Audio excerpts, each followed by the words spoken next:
ఎలాంటి డిఫరెన్సెస్ చూపెట్టకుండా అందరినీ ప్రేమిస్తావు. మరి దేవుడు మనలందరినీ ప్రేమించి మన కొరకు సిలువలో తన ప్రాణాన్ని అర్పించినాడు కదా. మరి ఎంతమంది గుడ్ ఫ్రైడే అటెండ్ అయినారు? అందరు అటెండ్ అయినారా గుడ్ ఫ్రైడే ఈస్టర్ టైంలో? మరి పాస్టర్స్ కానీ సండే స్కూల్ ఆంటీలు కానీ మీరు అందరూ నేర్పించినారు కదా, యేసు ప్రభు ఎందుకు ఈ లోకానికి వచ్చినాడు, నిన్ను నన్ను ప్రేమించి ఆయన పరలోక రాజ్యాన్ని వదిలిపెట్టి మరి మన కొరకు సిలువలో మరణించినాడు. అది దేవుని యొక్క ప్రేమ. దేవుని ప్రేమ మనలో ఉంటే మనం కూడా మన ఫ్రెండ్స్ని మనము ప్రేమిస్తాము, ప్రతి ఒక్కరిని మరి ప్రేమిస్తాము, శత్రువులను కూడా ప్రేమించాలని దేవుడు మనతో యొక్క మాదిరి చూపించినాడు కదా. వారందరూ హింసించినప్పటికీ ఆయనను మరి క్రూరమైనటువంటి యొక్క హింస, సిలువ అంటే ఎంతో ఘోరమైనటువంటి, అయినా కానీ దేవుడు మరి అలాంటి హింసించిన వారిని కూడా తండ్రి వీరేమి చేస్తున్నారో వీరు ఎరుగరు కనుక వీరిని క్షమించమన్నాడు. అలాంటి క్షమాపణ మనము కూడా కలిగి ఉండాలి. ఎవరైనా మనల్ని దూషించవచ్చు, ఎవరైనా మనము చిన్నగా చూడవచ్చు, అంటే వీరిలా వారు అలా అని అన్నా కానీ దేవుని యొక్క ప్రేమను బట్టి మనం ఏం చేయాలా?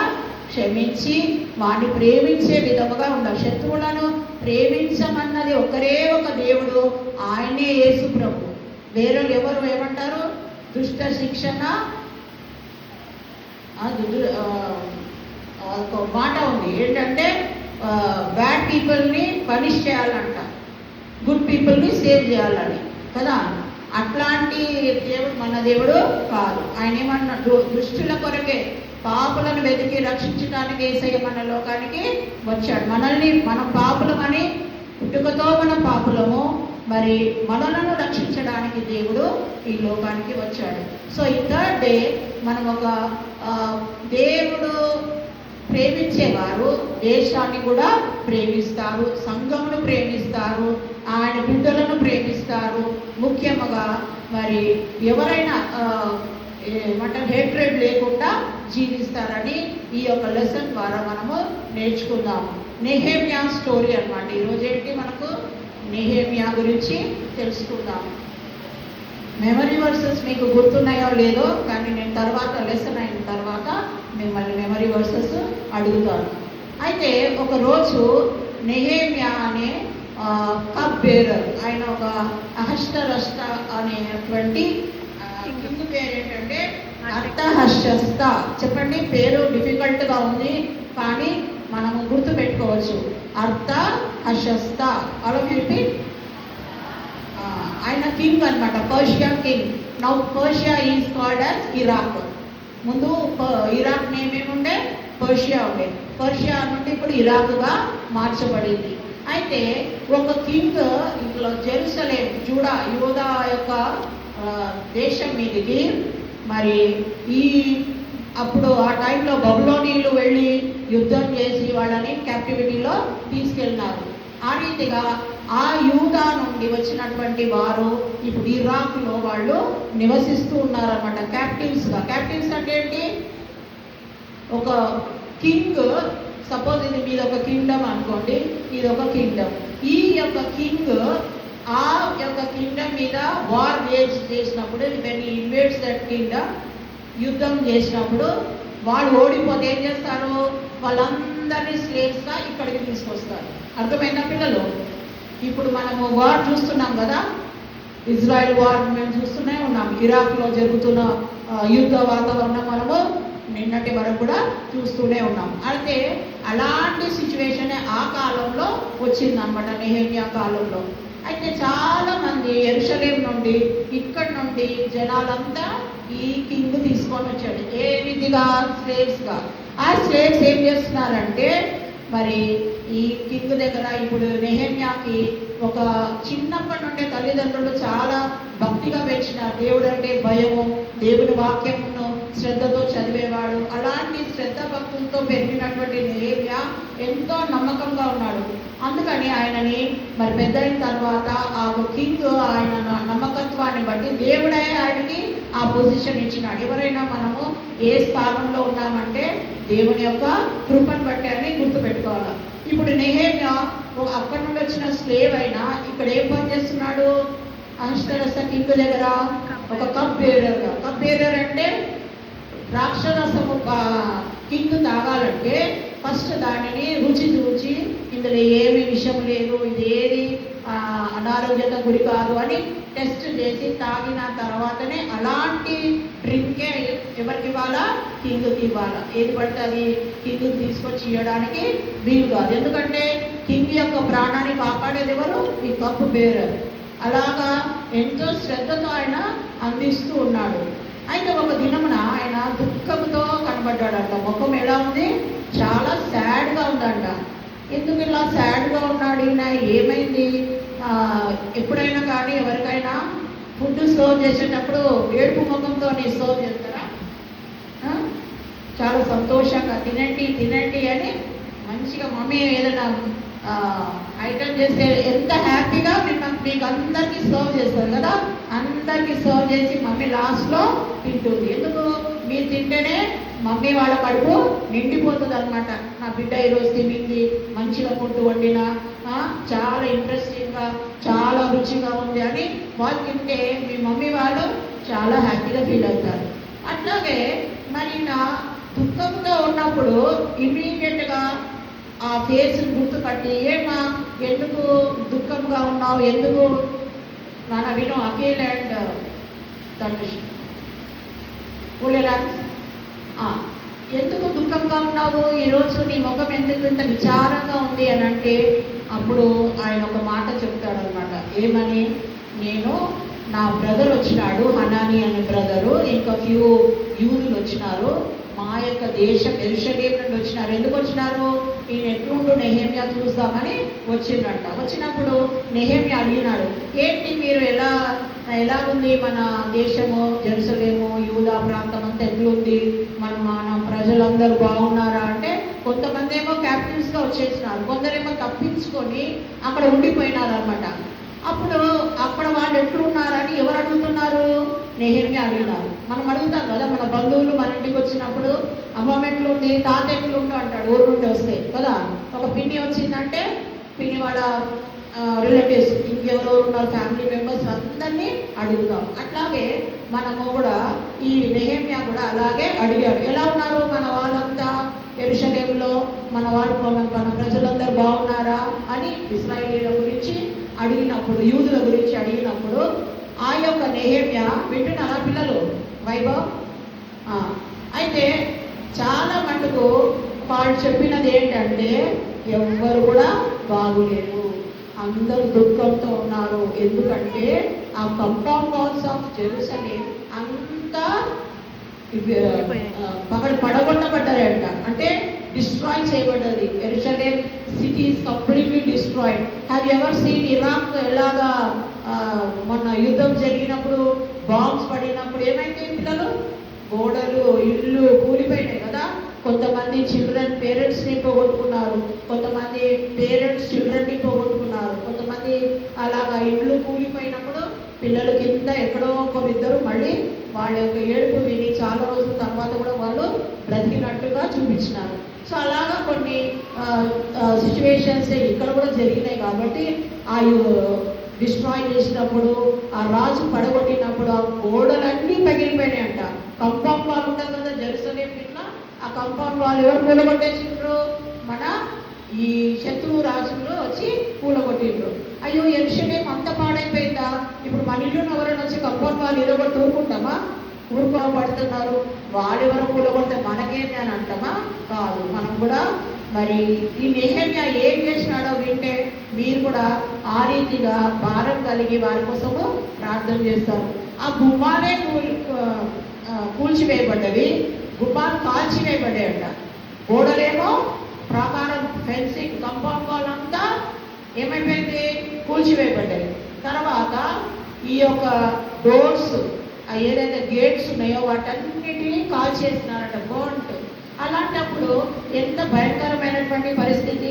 అయ్యో నా దేశం కదా, నా ప్రాంతం కదా, అది నేను అక్కడి నుండి ఇక్కడికి స్లేవ్గా వచ్చినాను, అదంతా కూలిపోయింది, అదంతా కాల్చివేయబడ్డది, ఎట్లా నా ప్రజలు ఉంటారు? అప్పుడు అందరూ హ్యాపీగా ఉంటారు అక్కడ ఉండేవాళ్ళు? చాలా సాడ్గా ఉంటారు కదా.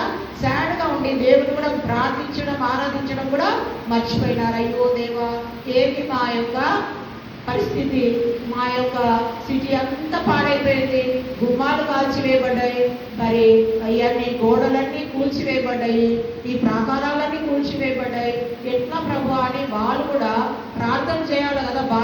ఏదైనా డిఫికల్టీ వచ్చినప్పుడు, ఏదైనా సఫరింగ్ వచ్చినప్పుడు ఏం చేయాలి? మనము ప్రార్థన చేయాలి కదా.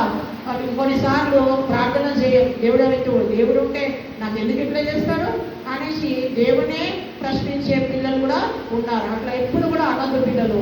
దేవుడు ఏదైనా మంచి అయినా చెడైనా మన కొరకు ఇస్తాడు కాబట్టి ఒక లెసన్ కొరకు దేవుడు మనకు ఒకసారి నష్టం కలిగిస్తాడు. అలాంటి నష్టాన్ని దేవుడు తొందరగా తీసివేస్తాడు. కానీ మన యొక్క హృదయం ఏ రీతిగా ఉందో, దేవుడికి అనుకూలంగా ఉన్నదా అని దేవుడు చూస్తాడు. కాబట్టి ఆ టెస్టింగ్ పీరియడ్ అనేది ఉంటుంది అన్నమాట. అక్కడ వాళ్ళంతా ప్రార్థన కూడా మర్చిపోయినారు, వాక్యం కూడా లేదు వాళ్ళకు, ఇంకా దేవుని ఆరాధించడానికి ఆ స్థలం కూడా లేదు, అంతా కూల్చి వేయబడింది కదా, కాల్చి వేయబడింది. సో వాళ్ళు కూడా సాడ్గా ఉన్నారని ఎవరు చెప్పినారు? నేమ్యాకి అనని అనే బ్రదరు ఇంకా ఫ్యూ యూదులు వచ్చి చెప్పినారు అన్నమాట. చెప్పగానే ఆయన కూర్చొని బాగా ఏడ్చినాడంట. అయ్యో, ఏమైపోయింది నా సిటీ, నా యెరూషలేము పట్టణం ఏమైపోయింది, ఇది దేవుని పట్టణం కదా అని చాలా ఏడ్చి ప్రార్థించినాడు. వారి యొక్క పాపం ఆయన మీద వేసుకొని, ప్రభువా, నా ఇంటి వారు, నా తండ్రి ఇంటి వారు పాపం చేసినందుకే ఈ పరిస్థితి ఏర్పడింది, దయతో కనికరించవా ప్రభువా, ఒక్కసారైనా మా యొక్క సిటీని, మా యొక్క కంట్రీని మీరు జ్ఞాపకం చేసుకో ప్రభా అని బాగా ఎలుగెత్తి ఏడ్చి ప్రార్థించి మొరపెట్టినాడంట. మొరపెట్టడం అంటే ఎంతో దేవుని దగ్గర కన్నీరు కాచి ప్రార్థించినాడు. ఆయనకి ఏమైంది? అంత బాధపడడానికి మంచిగా ఉంటుంది కదా. ఇక్కడ కింగ్ దగ్గర చక్కగా భోజనం దొరుకుతుంది, మంచి పొజిషన్లో ఉన్నాడు, మంచి ఫెసిలిటీస్ ఉన్నాయి కాబట్టి నాకేం అవసరం, మా ఇంటి వాళ్ళు ఎట్లా ఉంటే నాకేంటి, మా విలేజ్ వాళ్ళు ఉంటే నాకేంటి అని అనుకోకూడదు. ఏమని చెప్తున్నాం ఇక్కడ? నేను నా దేశమును ప్రేమిస్తున్నాననే లెసన్ ఇది కదా. ఆయన నా దేశం గురించి అని ఆయన ఎంత శ్రద్ధగా వహిస్తున్నాడంటే వాళ్ళ కొరకు చాలా మరి ప్రార్థన చేస్తున్నాడు, దేవుని దగ్గర మొరపెడుతున్నాడు. ప్రభువా, నా ప్రజలను కనుకరించవా, ఈ యొక్క క్లిష్టమైన పరిస్థితి నుండి వారిని బయటికి రప్పించవా అని అలాంటి దుఃఖముతో ప్రార్థన చేసినాడు. చాలా ప్రార్థన చేసిన తర్వాతనే మరి ఆయన ఫేస్ ఎంత ఏడ్చి సాడ్గా అయిపోయింది. అందుకని ఆ కింగ్ ఇమీడియట్గా గుర్తుపట్టినాడు. ఏంటి, నీ ముఖం ఎందుకు అలా ఉంది, ఎందుకు ఇంత సాడ్గా ఉన్నావంటే ఈ విషయము కింగ్కు చెప్పినాడు. సరే, నీదేంటి ఇప్పుడు, నీ బాగా ఏంటి, నువ్వేం చేయాలనుకుంటున్నావు, విన్నావు కదా, మరి ఏం చేయాలనుకుంటున్నావు అని నీ రిక్వెస్ట్ ఏంటని కింగ్ అడిగినప్పుడు, రాజా, నీ చిత్తం అయితే నువ్వు నాకు పర్మిషన్ ఇస్తే నేను నా యొక్క దేశానికి వెళ్తాను, యెరూషలేముకి వెళ్తాను, వెళ్ళి నా ప్రజలు ఏ రీతిగా ఉన్నారో వెళ్ళి అక్కడ కూలిపోయిన ప్రాకారాలన్నీ కట్టేసి నేను మళ్ళీ వస్తాను, మళ్ళీ రీబిల్డ్ చేస్తాను దాన్ని అని చెప్తాడనమాట. అప్పుడు కింగ్, ఓకే, నీకు ఎన్ని డేస్ లీవ్ కావాలా, టేక్ లీవ్ అండ్ గో అని మంచిగా పర్మిషన్ ఇస్తాడు.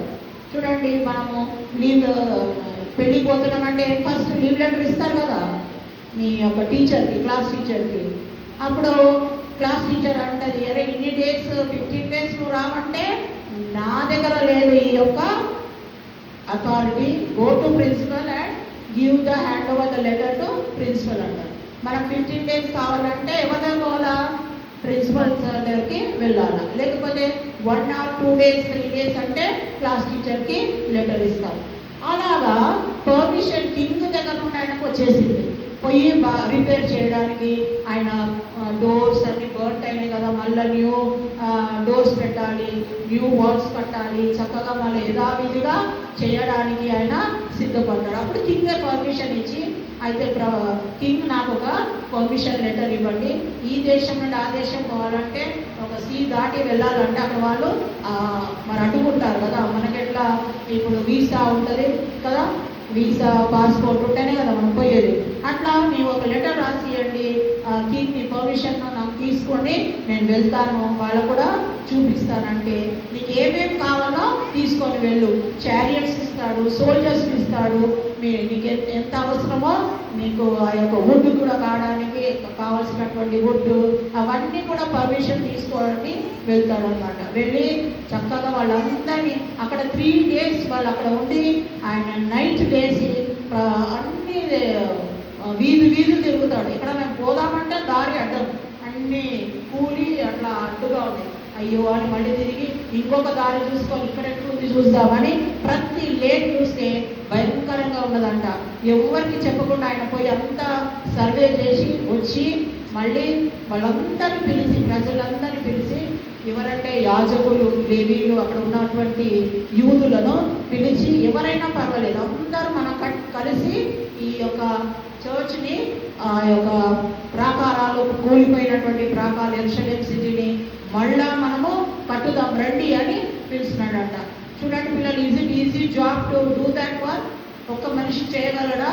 చేయలేడు కదా. అందరినీ పిలిచి అందరినీ గ్యాదర్ చేసి వాళ్ళందరికీ మరి ఎంత ఉత్సాహాన్ని ఆయన మాటల ద్వారా వారికి చెప్పి మరి వారిని ప్రేరేపించి అది కట్టడానికి ఆ యొక్క పూనుకున్నారు. ఆ పనిని చేయడానికి వాళ్ళు పూనుకున్నారు. They started rebuilding the Jerusalem అన్నమాట. అదంతా ఆ ప్రాకారాలు కట్టడానికి ఎవరెవరు ఎంతమంది అవసరమో ఒక చేతితోని వెపన్ అంటే మళ్ళీ ఎవరైనా వచ్చి అడ్డుకుంటే కానీ ఏదైనా మంచి పని చేసేటప్పుడు ఎవరైనా అడ్డుకుంటారు కదా, అలాగే ఈయన కూడా అడ్డుకునే మనుషులు 3 ఉన్నారు. ఎవరంటే వాళ్ళ పేర్లు కూడా ఫన్నీగా ఉంటాయి. సన్బల్లట్టు చెప్పండి. సన్బల్లట్టు, టోబియా, ఇవన్నీ ఇరాక్ నేమ్స్ కాబట్టి అటువన్నీ ఉంటాయి. సన్బల్లట్టు, టోబియా, గెషెము చెప్పండి. సన్బల్లట్టు, టోబియా, గెషెము ఈ 3 గవర్నమెంట్ అఫీషియల్స్ అన్నమాట. అక్కడ ఉండి ఏమి నువ్వేం కడతా అంటున్నావు, నీకెవరు అధికారం ఇచ్చింది ఇక్కడ వచ్చి కట్టడానికి, మా కింగ్ని రివోల్ట్ చేసినట్టు అంటే వ్యతిరేకంగా కడతావా అని అందరూ ఆయన నువ్వేం కడతావు, నీ వల్ల ఏమవుతుంది, నువ్వు అక్కడ ఉండేవాడివి, నువ్వు అక్కడ పోగొట్టావు, ఇక్కడ ఏం చేస్తావు అనేసి అక్కడ ఉండేటువంటి ఈ 3 వ్యక్తులని అడ్డుకోవడం అంటే చాలా కష్టం. కానీ ఆయన మాటలు వినిపించుకోకుండా మరి ఆయన పని ఆయన ముగించడానికి ప్రయత్నం చేసిన పిల్లలు చూడండి. దేవుడు ఎంత గొప్ప కార్యం చేస్తాడంటే ప్రార్థన ద్వారానే చేయగలుగుతాం. మనం కూడా ఎన్ని కష్టాలు వచ్చినా ఎన్ని బాధలు వచ్చినా ఏం చేయాలా? ప్రార్థన చేయాలి. అయితే ఒక చేతిలో వెపన్ పట్టుకున్నారు, ఇంకో చేతితో మరి ఇటుకలో రంగిస్తున్నారు, కడుతున్నారు.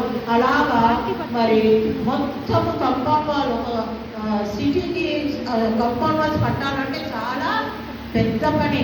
కానీ దేవుడు ఆ పెద్ద పనిని కూడా మరి అందరు ఐక్యంగా యూనిటీగా వచ్చినారు. వాళ్ళు ఇది నా దేశం, ఇది నా ప్రదేశం, నా ప్రజలు, నా యొక్క సిటీ అని వాళ్ళు అలాంటి ఆలోచనతో మరి వాళ్ళు చక్కగా చేయడానికి కూడుకున్నారు.